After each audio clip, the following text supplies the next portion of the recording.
അലഹാബാദ് ഹൈക്കോടതി judge S K യാദവിനെ impeach ചെയ്യാനുള്ള ശ്രമവുമായി കപിൽ സിബൽ മുന്നിട്ടിറങ്ങി. രാജ്യസഭയിൽ 60 എം പിമാരുടെയും ലോക്സഭയിൽ 100 എം പിമാരുടെയും പിന്തുണയാണ് ഇംപീച്ച്മെൻറ്റ് മോഷന് ആവശ്യമായിട്ടുള്ളത്. ഇത്രമേൽ മോശമായി വർത്തമാനം പറയുന്ന ഒരാളെ ജുഡീഷ്യൽ സംവിധാനത്തിൽ തുടരുന്നത്, നിലനിർത്തുന്നത് രാജ്യത്തിന് ആപത്താണ് എന്നതായിരുന്നു അദ്ദേഹത്തിൻ്റെ വാദം. ഏതായാലും ഒപ്പ് ശേഖരണം ആരംഭിച്ചിട്ടുണ്ട്. ഇതിനിടയിൽ അലഹാബാദ് ഹൈക്കോടതി ചീഫ് ജസ്റ്റിസ് റോസ്റ്ററിൽ, അതായത് ഓരോ ജഡ്ജിമാരും പരിഗണിക്കേണ്ടി വരുന്ന കേസിൽ വളരെ പെട്ടെന്ന് ഒരു മാറ്റം വരുത്തി. 2010 മുമ്പുള്ള ഫസ്റ്റ് അപ്പീലുകൾ മാത്രമാണ് ഇനി എസ് കെ യാദവ് കേൾക്കുക എന്നതാണ് പുതിയൊരു സംഗതി. അതൊക്കെയും കണ്ണിൽ പൊടിയിടാനുള്ള ഒരു തന്ത്രങ്ങൾക്കപ്പുറത്ത്, രക്ഷപ്പെടുത്താനുള്ള ഒരു തന്ത്രങ്ങൾക്കപ്പുറത്ത് കൃത്യമായ ഒരു നടപടിയാകില്ല. Catholic Bishop Conference of India കഴിഞ്ഞ ദിവസം ആവശ്യപ്പെട്ടത് ജുഡീഷ്യൽ സംവിധാനത്തിൽ ഇങ്ങനെ ഒരാൾ തുടരാൻ പാടില്ലെന്നാണ്. അതുപോലെ വിവിധ സംഘടനകളും ഇക്കാര്യത്തിൽ നിലപാട് സ്വീകരിച്ചിട്ടുള്ളത്. പാർലമെൻറ്റിലെ എം പി റൂഹുല്ല എന്ന് പറയുന്ന ജനപ്രതിനിധി ചീഫ് ജസ്റ്റിസ് ഓഫ് ഇന്ത്യയ്ക്ക് ഈ വിഷയത്തിൽ കത്തും നൽകിയിട്ടുണ്ട്. ആരാണ് ഇത്രയും മോശമായ, വികൃതമായ, വികലമായ, വിദ്വേഷജനകമായ ഈ പ്രസംഗം നടത്തിയ ആളെന്നുള്ളതും ശ്രദ്ധേയമാണ്. അതിനെക്കുറിച്ചാണ് എനിക്ക് പറയാനുള്ളത്.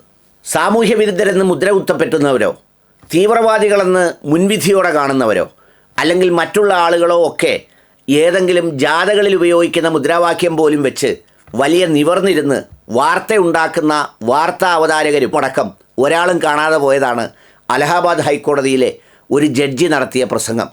വിശ്വഹിന്ദു പരിഷത്തിൻ്റെ യോഗത്തിലാണ് അദ്ദേഹം നടത്തിയ ഇന്ത്യ ചരിത്രത്തിലെ ഏറ്റവും വികലവും വികൃതവുമായ പ്രസ്താവന. അദ്ദേഹം പറഞ്ഞത്, ഇന്ത്യ എന്ന രാജ്യത്ത് ഭൂരിപക്ഷം വരുന്ന സമൂഹത്തിൻ്റെ ഇഷ്ടാനിഷ്ടങ്ങൾക്കനുസരിച്ച് ബാക്കിയുള്ളവർ വിധേയപ്പെട്ട് ജീവിക്കണം എന്ന് പറയുമ്പോൾ ഇന്ത്യയുടെ ഭരണഘടനയുടെ അടിസ്ഥാന പ്രമാണങ്ങളുടെ നഗ്നമായ ലംഘനമാണ് അദ്ദേഹത്തിൻ്റെ പ്രസ്താവന. തീർന്നില്ല. അദ്ദേഹത്തിനുള്ള മുസ്ലിം വിരോധം തുടർന്ന് പറഞ്ഞത് ഇങ്ങനെയാണ്: ഹിന്ദു സമുദായത്തിൽ കുട്ടികളെ സ്നേഹവും ദയയും അതുപോലെ പഠിപ്പിക്കുമ്പോൾ മറ്റൊരു സമുദായത്തിൽ മൃഗങ്ങളെ ബലി കൊടുക്കുന്നതും അറക്കുന്നതും വികലവുമായ ചിന്തകളോടെയാണ് കുട്ടികളെ വളർത്തുന്നത് എന്നാണ് സാക്ഷാൽ എസ് കെ യാദവ് എന്ന UP-യിൽ നിന്ന് വന്ന ഈ മഹാനായ നീതിമാനായ ന്യായാധിപൻ പറഞ്ഞത്. നമ്മുടെ നാട്ടിലേക്ക് ഏതെങ്കിലും ന്യായാധിപന്മാർ ഏതെങ്കിലും യോഗങ്ങളിൽ പ്രസംഗിക്കാൻ പോകുന്നത് പോലും ആ പ്രസംഗിക്കാൻ പോകുന്ന സംഘടനയുടെ പേരെടുത്ത് വെച്ച് അലക്കുന്നവരാണ് ഇവിടുത്തെ വിശകലന വിദഗ്ധരും അതുപോലെയുള്ള കുറേ യൂട്യൂബർമാരും. ഇപ്പോൾ ഒരുത്തനും ഒരക്ഷരവും ഇതിനെക്കുറിച്ച് മിണ്ടുന്നില്ല. ഇത് അബദ്ധത്തിൽ സംഭവിച്ചതല്ല. ഇയാളുടെ മുൻകാല പ്രസ്താവനകൾ ഇതിനേക്കാൾ ഖേദകരമായ സംഗതികളാണ്. അദ്ദേഹം ഒരു സ്ഥലത്ത് പ്രസംഗിച്ചത്, വളരെ അടിയന്തരമായി രാജ്യം ഒരു നിയമനിർമ്മാണം നടത്തണം. അതായത് ശ്രീരാമ ഭഗവാൻ, രാമായണം, കൃഷ്ണഭഗവാൻ, ഭഗവത്ഗീത ഇവയൊക്കെ നിയമപരിധിക്കുള്ളിൽ കൊണ്ടുവന്ന് ഇതിനെ സംബന്ധിച്ചുള്ള എന്ത് സംഗതികളും ഒരു നിയമപരിരക്ഷ നൽകുന്നതിന് വേണ്ടി നിയമം നിർമ്മിക്കണം. അപ്പം നമ്മൾ വിചാരിക്കും അത് ഈ പറയുന്ന നീതിയോടോ ഭക്തിയോടോ ഉള്ള ഇഷ്ടം കൊണ്ടാണെന്ന്. അല്ല, മറ്റൊരു കാര്യം കൂടി ഈ വിഡ്ഢി ആവശ്യപ്പെട്ടിരുന്നു. പശു സംരക്ഷണം കോൺസ്റ്റിറ്റ്യൂഷൻ്റെ പാർട്ട് 3-ൽ ഉൾപ്പെടുത്തണമത്രേ.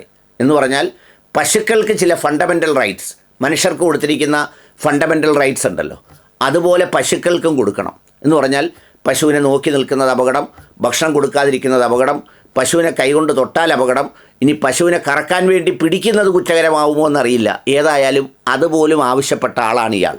ഇയാൾക്ക് ഈ അലഹാബാദ് ഹൈക്കോടതിയിൽ നൽകിയിരുന്നത് വളരെ പ്രമാദമായ ക്രിമിനൽ കേസുകളുടെയും അതോടൊപ്പം മുൻകൂർ ജാമ്യാപേക്ഷകളും മറ്റ് ജാമ്യാപേക്ഷകളും ഒക്കെ ആയിരുന്നു. ഇതുപോലൊരാൾ കൂട്ടുമിട്ടുകൊണ്ട് ഈ നീതിപീഠത്തിൻ്റെ ചേംബറിൽ ഇരുന്നാൽ ആർക്ക് നീതി കിട്ടും? ആർക്ക് ജാമ്യം കിട്ടും? ആർക്ക് മുൻകൂർ ജാമ്യം കിട്ടും? ആർക്കൊക്കെ കൊടുക്കും? ആർക്ക് കൊടുക്കാതിരിക്കും? ഇത് വ്യക്തമല്ലേ? ഈ പ്രസ്താവനയ്ക്കെതിരെയാണ് ഇപ്പോൾ കപിൽ സിബൽ ഇംപീച്ച്മെൻറ്റിനായിട്ട് ഇറങ്ങിയിരിക്കുന്നത്. അങ്ങനൊരു വ്യവസ്ഥയുണ്ട്. ന്യായാധിപന്മാരെ ഇംപീച്ച് ചെയ്ത് കളയാം, പാർലമെൻറ്റിന് അധികാരമുണ്ട്. അതിൻ്റെ നോട്ടീസാണ് അദ്ദേഹം ഇപ്പോൾ കൊടുക്കുന്നത്. ഇപ്പോൾ അങ്ങനെ നോട്ടീസ് കൊടുക്കാനുള്ള ഒരു ഗ്രൗണ്ടെങ്കിലും പ്രതിപക്ഷത്തിനുണ്ട് എന്നുള്ളതാണ്. കാരണം രാജ്യസഭയിൽ 60 പേർ മതി, ലോക്സഭയിൽ 100 പേർ മതി. അതിൻ്റെ ഇരട്ടിയോളം ഇപ്പോൾ അംഗസംഖ്യ ഉള്ളതുകൊണ്ട് ഇംപീച്ച്മെൻറ്റ് മോഷൻ മൂവ് ചെയ്താൽ അത് പരിഗണിക്കേണ്ടത് ആവശ്യമാണ്. ഏതായാലും സുപ്രീം കോടതിയും ഇക്കാര്യത്തിൽ വിവരങ്ങൾ അന്വേഷിച്ചിട്ടുണ്ട്. അതിൻ്റെ ഭാഗമായി ഇന്ന നടപടിയെടുത്തു എന്ന് വരുത്താനാണ് ഈ റോസ്റ്ററിൽ ഒരു മാറ്റം വരുത്തിയത്. മറ്റേത് അദ്ദേഹം പ്രമാദമായ കേസുകളാണ് കേൾക്കുന്നതെങ്കിൽ ഇപ്പോൾ ജില്ലാ കോടതിയിൽ നിന്നുള്ള ഫസ്റ്റ് അപ്പീൽ മാത്രമാണ് പുള്ളിയെ കേൾക്കാൻ ചുമതലപ്പെടുത്തിയിരിക്കുന്നത്. യഥാർത്ഥത്തിൽ ഒരു ജനാധിപത്യ രാജ്യമാണെങ്കിൽ മണിക്കൂറുകൾക്കകം ആ കോട്ട് ഊരി വെച്ചിട്ട് അവിടെ നിന്ന് പുറത്തിറക്കേണ്ടതാണ് ഇതുപോലെയുള്ള ആളുകളെ. ഭരണഘടനാ ബാധ്യത അല്ലെങ്കിൽ ഭരണഘടനാ രാജ്യസ്നേഹം എന്നൊക്കെ പറയുന്നത് അത് കേവലം ആവേശവും വിദ്വേഷവുമല്ല, അത് നേരാണെങ്കിൽ അത് ചെയ്യേണ്ടത് ആവശ്യമാണ്. ഇവിടെ സംഭവിക്കുമോ എന്നറിയില്ല, കാത്തിരിക്കാം, നോക്കാം.